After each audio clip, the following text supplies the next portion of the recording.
자, 우리 한번 따라해 보겠습니다. 믿는 자에게 구원을 주시는 하나님. 특별히 제목이 마음에 드는 책이 있었는데요, 유승원 목사님이 쓴 책 한 권의 사람입니다. 그리스도인은 바로 그 책, 즉 성경 한 권의 사람이어야 한다는 것입니다. 수많은 사람들이 성경을 읽을 때 기록자 40인의 메시지가 아닌 하나님의 음성을 듣게 됩니다. 성경을 통해 죽어가던 영혼이 살아나고 절망이 희망으로 변화되는 삶의 혁신이 일어납니다. 성경을 읽으며 극악한 죄수가 180도 바뀌어서 새 사람이 되고 성경 말씀이 들려지는 순간에 인간의 이성으로는 설명할 수 없는 놀라운 기적들이 일어나기도 하는 것입니다. 이처럼 우리도 먼저 성경 한 권의 사람이 되어야 할 줄로 믿습니다. 정말 존경하기 어려운 사람들이 일반적으로 정치 지도자들이라고 말들 하는데요, 미국의 16대 대통령 아브라함 링컨은 많은 사람들에게 존경을 받는 사람입니다. 링컨은 국가 위기의 남북 전쟁을 잘 끝냈을 뿐만 아니라 노예 해방 선언을 하는 등 결단과 통찰력으로 국가를 올바르게 이끄는 사람이었기 때문입니다. 그런데 놀랍게도 그 링컨은 많은 책을 읽은 사람이라기보다는 주로 성경과 이솝 우화를 수백 번을 반복해서 읽었다고 합니다. 거기에 비해서 요즘은 위대한 사상가가 잘 안 나오는 이유가 읽을 책이 너무 많고 쏟아지는 정보가 너무 많아서 소모하듯 정보를 가볍게 접하게 되면서 깊이가 점점 없어지기 때문이라고 합니다. 너무 복잡하게 사는 것은 잘 사는 것이 아니라는 의미이죠. 오히려 성경 한 권을 확실하게 붙드는 사람이 세상을 이기는 강력한 힘을 갖게 될 줄로 믿습니다. 하나님의 말씀이 내가 확실하게 붙들고 있는 그 한 가지가 된다면 반드시 우리 인생에 얽힌 것은 풀려질 것이고 패배하는 것 같던 인생의 대역전극이 일어나서 승리하는 인생으로 변화될 수 있을 줄로 믿습니다. 그런 의미에서 오늘 본문은 성경의 보석과 같이 여기는 로마서의 핵심 구절로 우리가 반드시 붙들어야 할 진리를 우리에게 가르치고 있습니다. 저는 오늘 이 본문 말씀을 통해서 믿는 자에게 구원을 주시는 하나님이라는 제목으로 우리가 반드시 붙들어야 될 핵심 진리를 살펴보며 하나님이 주시는 은혜 세 가지를 함께 나누고자 합니다. 첫 번째 핵심 진리는 내가 바로 구원이 필요한 죄인이라는 것입니다. 누가? 내가. 무엇이 필요한 죄인이라고요? 구원이 필요한 죄인이라는 것을 우리는 기억해야 됩니다. 우리가 잘 아는 스펄전 목사님의 예화 가운데 어느 날 한 젊은이가 스펄전 목사님을 찾아와서 자신의 고민을 꺼내면서 부탁하는 말을 합니다. 목사님, 저는 교회 생활하는 것이 너무 힘이 듭니다. 늘 시험을 받곤 합니다. 목사님은 많은 교회를 다니시니까 좋은 교회가 있으면 저에게 좀 소개해 주십시오. 그러자 스펄전 목사님이 빙그레 웃으면서 젊은이에게 말했습니다. 그런 교회는 없다네. 혹시 자네가 그런 교회를 찾으면 나에게 꼭 알려주게나.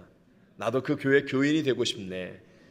그리고 나서 의미 있는 한마디를 더 덧붙여 말씀하십니다. 혹시 자네가 그런 교회를 찾거든 절대로 자네는 그 교회에 등록하지 말게. 왜냐하면 자네가 출석하는 그날부터 그 교회는 문제가 있는 교회가 될 테니까 말이야. 여러분, 나쁜 사람이 좋은 곳을 가면 그곳이 나쁜 곳이 됩니다. 그래서 우리의 가정이든 또는 학교든 국가든 교회든 어떤 공동체이든 사람이 모이는 곳에는 항상 문제가 생기는 것입니다. 그런데 이걸 이해 못하는 사람들이 의외로 너무 많이 있습니다. 기억하십시오. 내가 바로 뭐라고요? 죄인입니다. 내가 바로 죄인입니다. 그래서 예수님이 아닌 내가 나서게 되면 처음에는 혹시 잘 되는 것처럼 보일 수 있을지는 모르지만 그러나 결국 우리는 모든 환경을 저주로 오염시키게 되고 결국 우리 자신도 타락할 수밖에 없다라는 것이죠. 오늘 본문 18절의 말씀을 읽어봅니다. 시작. 하나님의 진노가 불의로 진리를 막는 사람들의 모든 경건하지 않음과 불의에 대하여 하늘로부터 나타나나니. 아멘. 여기 하나님의 진노가 나타난다고 말씀하지 않습니까? 여기서 진노는 헬라어로 오르게라는 단어를 사용하고 있습니다. 이것은 어떤 일 때문에 갑자기 화를 내게 되는 것이 아니라 아주 오랜 기간 동안 품어왔던 적개심, 즉 창조 때부터 있었던 변함없는 하나님의 진노라는 거예요. 그것이 바로 인간의 죄에 대한 진노를 말씀하는 것입니다. 아담과 하와가 에덴 동산에서 하나님의 말씀을 불순종하고 범죄할 때부터 갖고 계셨던 그 진노가 우리의 삶 속에 나타나게 된다라고 성경은 말합니다. 그래서 내가 잠깐은 반짝할 수 있습니다. 내가 잠깐은 인기를 얻을 수 있습니다. 내가 잠깐은 내 뜻대로 형통하는 것 같이 보일 수 있고 화려하게 보일 수도 있습니다만은, 그러나 결국은 하나님의 진노가 우리 모든 사람들에게 나타날 수밖에 없다. 로마서 5장 12절 말씀입니다. 시작. 그러므로 한 사람으로 말미암아 죄가 세상에 들어오고 죄로 말미암아 사망이 들어왔나니 이와 같이 모든 사람이 죄를 지었으므로 사망이 모든 사람에게 이르렀느니라. 아멘. 여러분 혹시 아담이 죄를 지었고 나는 그때 에덴 동산에 있지도 않았는데 근데 왜 내가 같은 죄인 취급을 당해야 합니까? 하는 그런 억울한 마음, 그런 생각 갖고 계신 분 혹시 안 계십니까? 제가 좀 더 쉽게 설명하자면 아담은요 인류의 대표 선수였다라고 말할 수 있습니다. 그 대표 선수였던 아담이 죄에 졌습니다. 그래서 죄의 문을 열게 되자 죄가 확 들어왔습니다. 우리 모두가 다 죄와 사망의 종이 되어버리고 말았다라고 성경은 우리에게 말씀하는 것입니다. 여러분, 범죄는 크게 지엽적인 죄와 그리고 이 뿌리에 해당되는 근본적인 죄가 있습니다. 지엽적인 죄라는 것은요, 눈에 보이는 도둑질 아니면 폭행 또는 살인 이런 것 같이 눈으로 볼 수 있는 드러난 죄를 말하는 것입니다.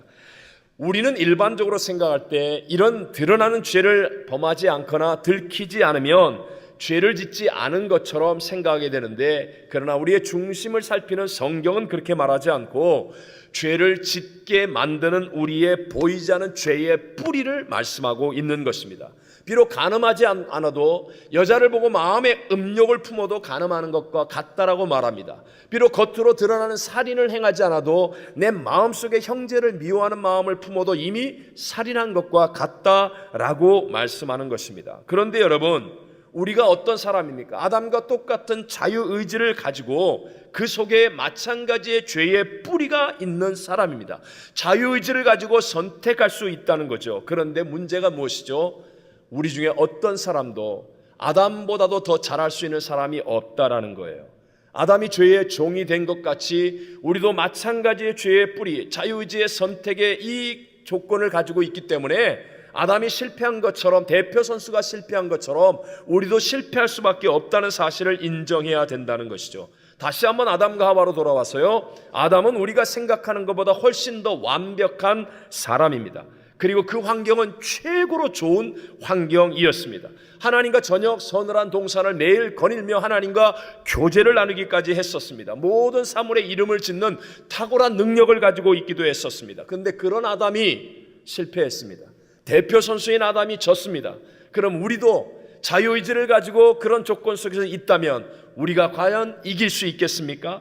내가 타임머신을 타고 그 에덴 동산에 가 있으면 죄를 안 지을 것이라고 하는 말은 심각하게 교만한 말일 뿐 말도 안 되는 그런 이야기입니다. 뿐만 아니라 우리는 다 아담의 후손으로 태어나지 않습니까?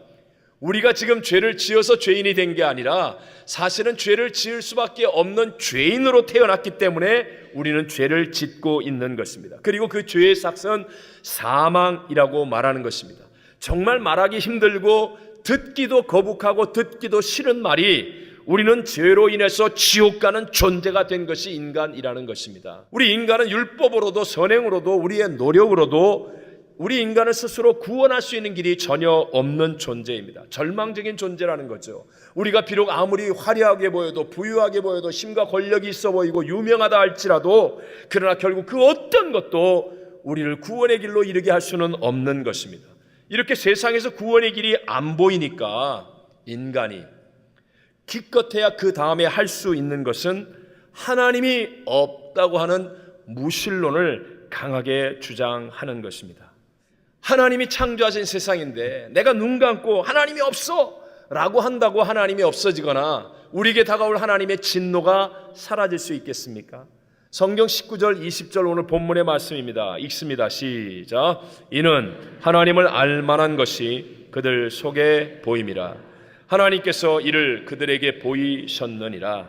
창세로부터 그의 보이지 아니하는 것들 곧 그의 영원하신 능력과 신성이 그가 만드신 만물에 분명히 보여 알려졌나니 그러므로 그들이 핑계하지 못할지니라. 아멘.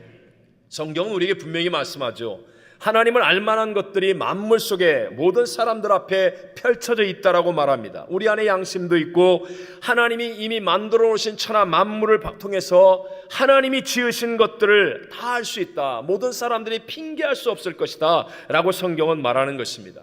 여러분, 하나님이 창조하신 이 놀랍고 아름다운 세상을 바라보고 만물을 바라보고 나 자신을 바라보는데 어떻게 지으신 하나님이 없다라고 말할 수 있겠습니까? 하나님은 분명히 계시고 우리는 하나님의 진노 가운데 있는 내가 바로 구원을 받지 않으면 지옥에 던져질 절망의 존재라는 사실, 인간이 바로 그런 존재라는 듣기 불편한 이 진리가 성경이 우리에게 가르치는 핵심적인 첫 번째 진리라는 것입니다. 그럼 두 번째 핵심 진리가 무엇입니까? 구원을 주시는 하나님의 능력인 복음을 믿어야 한다는 것입니다. 자, 함께 오늘 본문 16절과 17절을 읽어보겠습니다. 시작. 이 복음은 모든 믿는 자에게 구원을 주시는 하나님의 능력이 됨이라. 먼저는 유대인에게요 그리고 헬라인에게로다. 복음에는 하나님의 의가 나타나서 믿음으로 믿음에 이르게 하나니 기록된 바 오직 의인은 믿음으로 말미암아 살리라 함과 같으니라. 아멘. 아까도 말씀드렸지만 우리 인간은 100% 완전히 타락한 존재이기 때문에요, 인간의 힘으로는 구원의 길을 찾을 수가 없습니다. 그래서 구원은 반드시 절대 타자 구원이어야 합니다. 아담과 하와 때로부터 인간은 죄를 지었지만 수습할 수 있는 능력이 없다는 거예요. 수습은 오직 우리 하나님만이 하실 수 있는 것입니다. 그런데 그 하나님은 의롭고 거룩하신 분입니다. 그분은 죄와 함께 하실 수 있는 분이 아닙니다. 하나님의 의로움은 죄를 정죄하게 되어 있습니다. 죄는 은폐한다고 해서 또는 시간이 지난다고 해서 해결되어지는 것이 아닙니다. 환경을 탓할 수도 없고 남의 탓을 할 수도 없습니다. 죄는 오직 단 한 가지, 확실한 죄의 값을 지불해야만 없어질 수 있는 것입니다. 그래서 성경에서 죄의 사함을 속량, 리뎀션이라고 말하는 겁니다. 속량이라고 말하는 것, 이것이 재정 용어죠. 재무 용어입니다. 이것은 바로 값을 지불한다라는 뜻입니다. 옛날에는요 노예를 짐승처럼 사고 팔던 시대가 있지 않았습니까?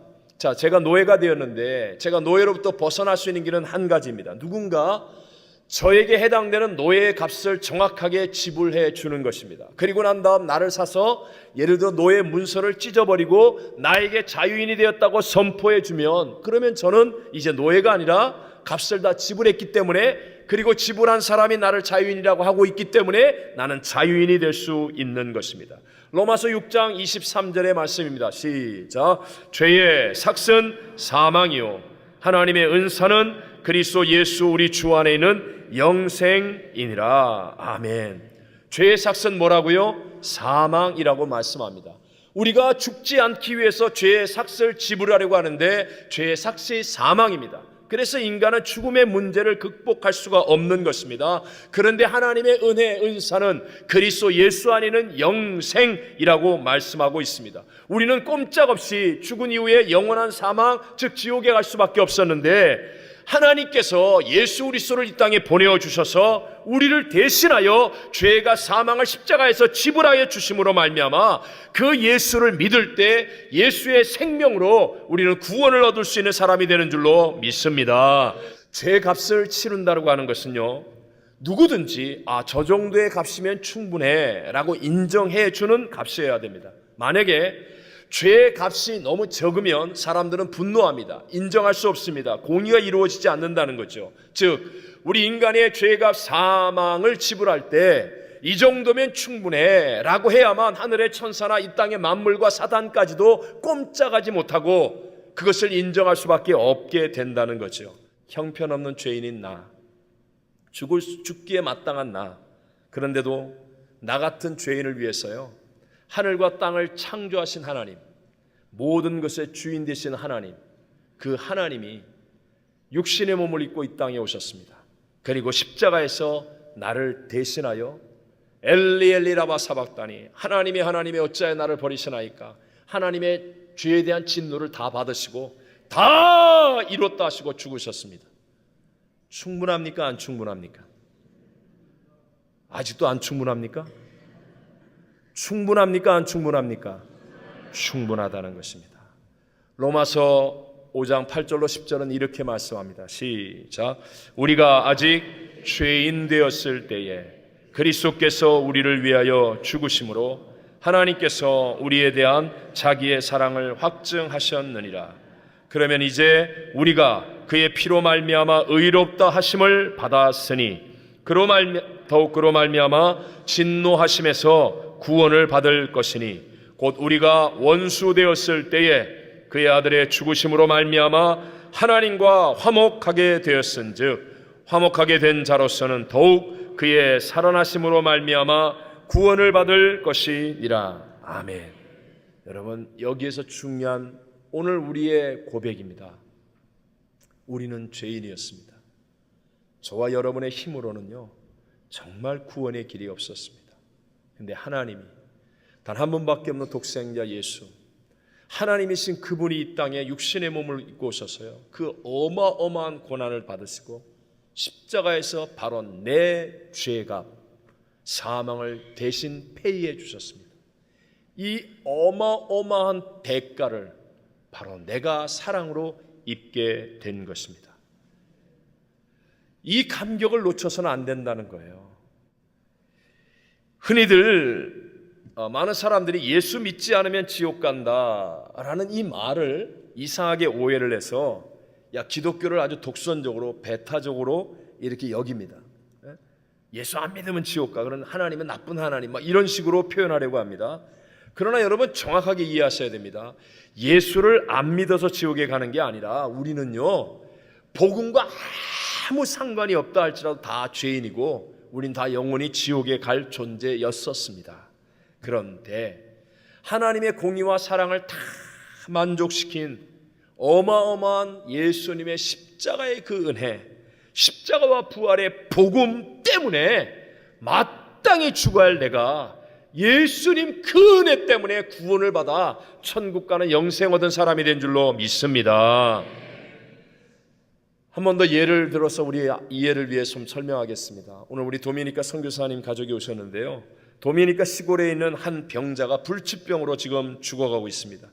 약이 없어서, 그런 약이 없어요. 그 병을 고칠 수 있는 약이 없어서 그 병에 걸리면 다 죽는 거예요. 죽어가고 있습니다. 근데 LA에 있는 동일한 환자는 1부 예배 때는 제가 웨스턴 병원에 했으니까 2부 예배 때는 우리 변성래 내과 병원에서 신약을 발견했어요. 신약을 발견했는데 그걸 먹었더니 살아났다고 가정해 보십시오. 자, 여러분, 도미니카의 그 병자가 죽게 된 것은 그 불치병 때문입니까? 아니면 약 때문입니까? 뭐 때문에 죽어요? 불치병 때문에 죽는 거 아니에요. 불치병 때문에. 약이 그 사람을 죽인 게 아니라 불치병이 그 사람을 죽게 한 것 아닙니까? 근데 LA는 놀라운 신약이 발견되는 그 은혜로 인해서 그 사람은 살게 된 것입니다. 좀 표현이 어떨지 모르지만 우리는 원래 죽어야 마땅할 죄인이었습니다. 그런데 예수님의 십자가와 부활의 복음 때문에 저와 여러분이 살아난 것입니다. 여러분, 그 불치병 환자에게 있어서의 그 신약은 소중합니까? 안 소중합니까? 소중하다는 거예요. 저와 여러분에게 있어서 정말 예수 그리스도의 십자가와 부활의 복음이 소중합니까? 그냥 잊어버리고 있다가 어쩌다 부흥회 때 한번 생각나는 게 혹시 십자가와 부활의 복음은 아닙니까? 내가 잘나서 산 것 같고 내 힘으로 사는 것 같고 내 뜻대로 사는 것 같고 미국에서 내가 힘 가지면 다 될 것 같고, 혹시 여러분 그런 착각 속에서 우리는 살고 있지 않습니까? 여러분, 정말 나는 마땅히 죽어야 할 존재, 죄인이었고요, 오직 예수 그리스도의 십자가 부활의 복음이라는 엄청난 하나님의 은총 때문에 내가 구원을 받아 살아나게 되었다는 이 사실을 깊이 깨닫게 되시기를 주의 이름으로 축복합니다. 그럼 세 번째 진리가 무엇입니까? 세 번째 핵심 진리는 바로 이 복음을 제대로 믿었다고 한다면 우리는 성령 충만하여서 이 복음을 어떻게 해야 돼요? 전해야 한다는 것입니다. 전해야 한다. 제가 처음 목회할 때 이제 안수집사님까지 되셨는데요, 이분이 한때 저와 함께 이렇게 굉장히 저를 쇼킹하게 했어요. 뭐냐면 그때 아주 오래전이니까요. 전 그거 처음 봤거든요. 왜 무좀 양말이라는 거 아십니까? 장갑처럼 발가락 이렇게 안 끼는 거. 그때 당시 전 그걸 처음 봤어요. 근데 이분이 시도 때도 없이 뭐 밥을 먹거나 아니면 무슨 만남을 하거나 그러면 신발을 벗어서 그 무좀 양말을 꺼내갖고 그걸 자랑하는 거예요. 자기가 무좀 때문에 얼마나 고생을 했는데 예배 때도 뭐 발을 박박 긁었고 뭐 고생한 이야기를 하면서 그러면서 안 됐는데 이 양말 신고 난 다음에 무좀이 괜찮다고 그러면서 시도 때도 없이 그냥 이 무좀 양말을 꺼내갖고 자랑하는 거예요. 아니 세상에, 몇 년 고생한 무좀 치료해준 무좀 양말도 이렇게 열정적으로 증거하고 자랑하는데, 아니 정말 죄인된 나, 정말 지옥 갈 나를 구원한 이 예수님의 십자가와 부활의 복음을 아직까지 한 번도 자랑해 본 적도 증거해 본 적도 없다면 그거 진짜 믿음이에요? 진짜 나이키 맞아요? 예수님께서 제자들에게 계속해서 이렇게 말씀하셨잖아요. 마태복음 28장 19절과 20절 시작. 그러므로 너희는 가서 모든 민족을 제자로 삼아 아버지와 아들과 성령의 이름으로 세례를 베풀고 내가 너희에게 분부한 모든 것을 가르쳐 지키게 하라. 볼지어다 내가 세상 끝날까지 너희와 항상 함께 있으리라 하시니라. 또 마가복음 16장 14절과 15절에 이렇게 말합니다. 시작. 그 후에 11 제자가 음식 먹을 때에 예수께서 그들에게 나타나사 그들의 믿음 없는 것과 마음이 완악한 것을 꾸짖으시니 이는 자기가 살아난 것을 본 자들의 말을 믿지 아니함일러라. 또 이르시되 너희는 온 천하에 다니며 복음을 전파하라. 아멘. 예수님이 이렇게 말씀하셨습니다. 그런데 제자들은 그 일을 제대로 감당하지 못했습니다. 왜인지 아십니까? 꿈과 현실은 너무나 다르기 때문입니다. 마음으로는 그렇게 하려고 했는데 근데 실제로 현실은 안 되더라는 것입니다. 여러분, 우리가 교회에서도 마찬가지예요. 오늘 이 설교를 들으면서 그래, 맞아, 난 예수 믿고 이 어마어마한 은총을 받아서 구원받았으니까 난 이 놀라운 구원의 복음을 전할 거야, 꿈꿉니다. 나 선교지 갈 거야, 나도 선교할 거야, 가든지 보내든지 돕든지 반드시 할 거야. 왜요? 꿈에는요 힘이 안 들어가요. 하나도 힘 안 들어요. 그러나 현실로 돌아오면 저항이 있습니다. 제 꿈은 교회에서 기도원까지 걸어가는 것입니다. 80마일밖에 안 돼요. 80마일. 지도로 보니까 뭐 한 뼘도 안 돼, 한 뼘도. 그래서 제가 걸어갑니다. 운동하러 가라 신고 걸어갑니다. 하시엔다 가가지고 전화했습니다. 차 좀 보내주라. 다이아몬드 바가지 갔습니다. 비오도 땀을 흘리면서 내가 여기까지 왔어. 나 돌아가게 해주세요. 예수 믿는 것, 내가 예수 믿어서 이 복음을 전하는 것 뭐가 힘들겠냐고요? 아닙니다, 여러분. 현실로 돌아오면 뜻대로 되지 않는다는 거예요. 그래서 우리에게 필요한 것이 무엇입니까? 예수님께서 제자들에게 그토록 가르치시고 당부하시고 명령하신 성령을 의지하고 성령으로 충만해야 될 줄로 믿습니다.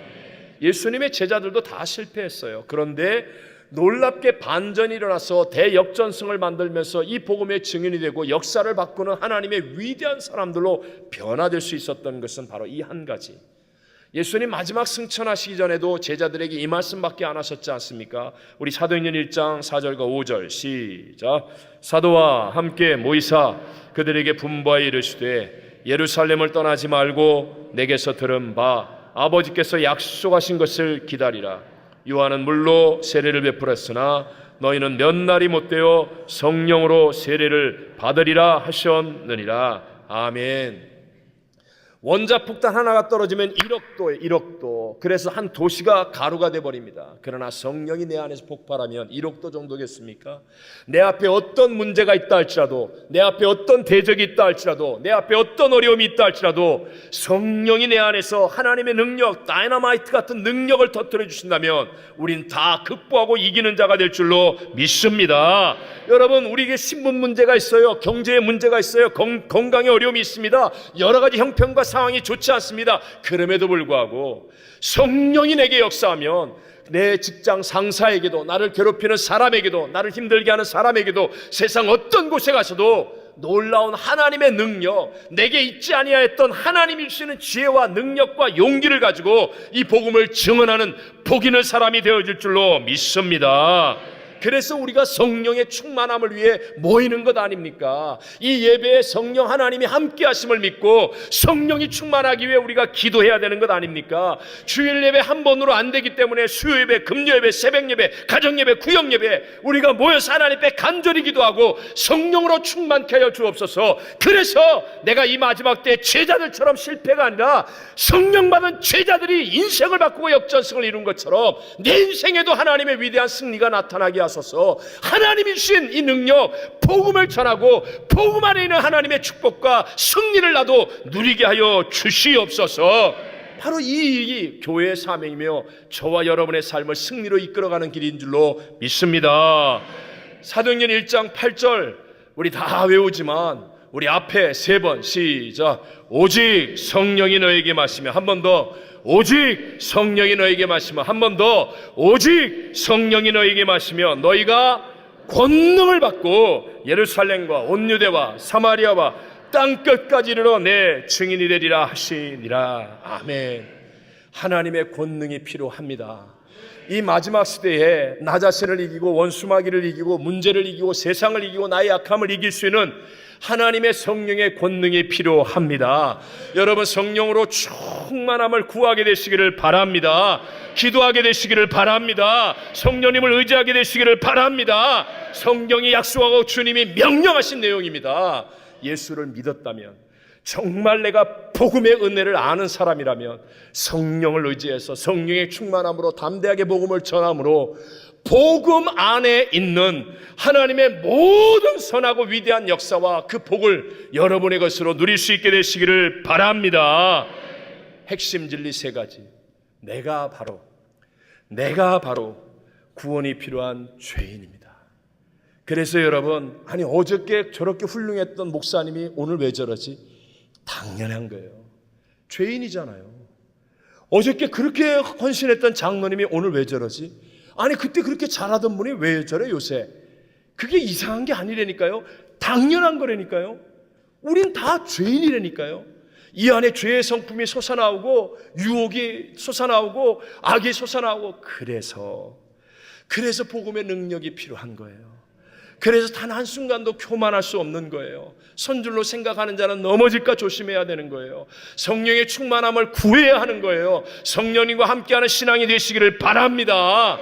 그래서 우리가 끝까지 이기는 자가 되어 하나님의 위대한 도무지 길이 없는 곳에도 길을 만드시고 도무지 내가 생각하지 못한 하나님의 위대한 역사들을 우리의 인생에서 경험하며 인생을 역전승으로 바꿔놓는 믿음의 승리자들이 다 되시기를 주의 이름으로 축원합니다.